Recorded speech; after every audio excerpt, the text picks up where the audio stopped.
Hey, thank you for joining me for episode 13, part 2 of the strange and unexplained phenomena of the South Mountains of North Carolina. I am your host, Kaiser Rebel. Let's jump right into it. First, quick recap of episode 1, which we did last night. I told you about a incident on North Carolina Highway 10, very close to my house, between Polkville, North Carolina, and Kaiser, North Carolina. It's in this book. And then I got into talking about the fact that there's 10,000 plus reports that have been subjected to some form of vetting and have been shown to have credibility. We talked about the Native American evidence in the form of information that's been handed down, or things like the totem poles, and the fact that a primate is part of some of the totem poles, primate with pursed lips. I didn't talk about petroglyphs last night, but that's an important piece of evidence, drawings or carvings in rock. And most importantly, we talked about the fact that there's 70 plus Native American words from all over North America describing cryptids.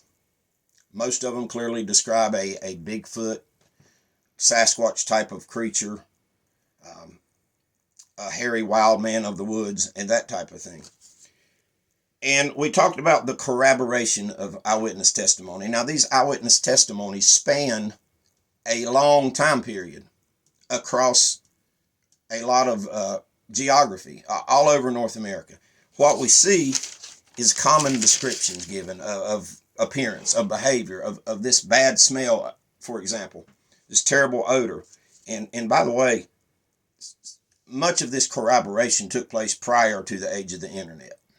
So it already existed. For those of you who say, well, people watch it on the internet and then copy what they hear and see. I don't agree with that. The totality of the sheer numbers of eyewitness reports in Native American early history of European settlement of North America on into modern history. Are you prepared to say that every single one of the thousands of people who has made these reports and went on record, that all of them are either liars or they're mistaken, incompetent, or that they were victims of hoaxes? To toss out the entire body of evidence of eyewitness testimonies just because this whole thing doesn't fit in some people's box of what they're willing to believe, well, that's just insanity. It's completely irrational. Now, people say, well, we need a good photograph. We need a good video. We need a good audio recording. There's plenty of those things out there. And I will tell you this, there's a lot of evidence, a lot of photos and videos and recordings and other pieces of evidence that the public's never going to see. A lot of researchers they go out, they do their thing, they research, they collect, they investigate, and they never release it. I'll give you 2 examples. I have a group of friends who has probably logged more time in the field than any other researchers, or as much as any other researchers across the country, if not across the world. Massive amounts of time in the wilderness, showing high levels of dedication and determination. And they have collected an incredible body of evidence. I have seen some of it with my own eyes. Photos, videos, and that type of thing. And then there's a single individual that is from the South Mountains area who is probably the leading expert on the topography of the South Mountains. He will disappear into the South Mountains and he goes to collect evidence. It took me a number of years, but finally I guess he felt comfortable with me, and one day he showed me. He started showing me the things that he has, the pictures and footprints and that type of thing. So don't think that everything that has been collected in the form of evidence is available at your fingertips on the internet, because it's not. And I would say there's much compelling evidence out there that maybe the public will never ever see. People say, well, what about a body? Well, I maintain that those have been found. And who's to say that they haven't? There's records of that happening. But so many researchers, me included, if were I to come across a dead cryptid, I don't know that I'm going to notify much of anybody. Collect hair samples, blood samples, tissue samples. I don't know. If that happens to me or somebody that I know, only time will tell. But who's to say that bodies have not already been found. There's things you and I don't know about. Footprints, a very important form of evidence. Thousands and thousands of footprints have been photographed, cast in plaster of Paris, and studied. I found a few footprints, and not many, but they've been in remote areas. And so many of these thousands of footprints were in fact found in remote areas. If you're going to hoax something like that, you're going to hoax these things in an area that you're sure somebody's going to see them, instead of in an area so remote that the chances of anybody seeing them is just exponentially minute. Almost no chance of anybody seeing them. Less than a 0.1% chance. And sure, hoaxes are perpetuated, but to say, well, they've caught up some hoaxers over time, so all of this is untrue, well, that's just insane too. That's irrational. The thousands of footprints found, to include in extremely remote places, so many of them have been examined, namely by two experts. One of them's name is Dr. Jeffrey Meldrum. Many of you have heard that name. You've seen him on documentaries, but he put his academic livelihood on the line to step forward and say, I'm a scientist. He said, I'll study this.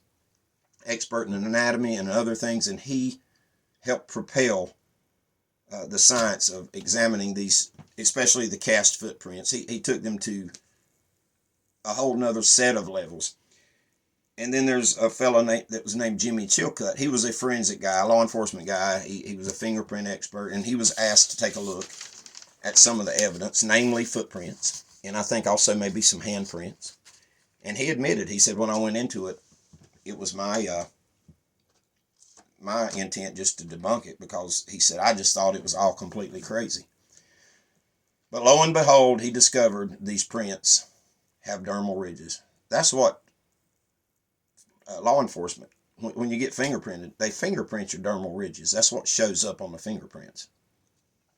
Very, very minute detail, and it would be a tedious, gargantuan task to make some kind of fake footprint and incorporate all the thousands and tens of thousands of dermal ridges in a single foot. Then there's a left foot to make, or a right foot to make, or a right hand to make, left hand to make. It's being able to do that would take an incredible amount of time. And I would submit that somebody would have to be extremely dedicated to make that type of detailed hoaxing tools and then distribute them all over, everywhere. But now, when I say refusing to believe and being closed-minded, it doesn't mean that I'm saying we don't need skepticism. We've got to have skepticism. It's extremely important to be skeptical of everything that we're researching and studying and so on. I'll tell you right now, I'll tell the world right now, I've been fooled twice. Once by a recording, once by a photograph. I let my excitement take over, my desire to be happy about it, and I didn't stop and think and examine everything. And I did ultimately ask others. I sent it to others who know more than me, and they said, hey, guy, these are hoaxes. I lost my skepticism. We've got to have the skepticism. But there's, again, plenty of photos, plenty of videos. The Sierra Sounds audio recordings. Google it. Listen to the Sierra Sounds. The famous Patterson-Gimlin film. All of these things have been subjected to high levels of scrutiny and have passed the test time and time again. Getting on to the part where I'm talking about the jerks. Here, we're not just talking about people who don't believe or people who are very skeptical. I'm talking about the people who mock others and make fun of others and ostracize other people. All because these people are talking about an experience they had, and the jerk in question refuses to come outside the box, open up his mind, and at least consider it. No, it's more fun to make some fun of somebody. That's why I call them jerks. So, think about all of this, guys, and we'll talk more about evidence later, perhaps break each one of them down and be more detailed. But until next time, I'm Kaiser Rebel. Thank you.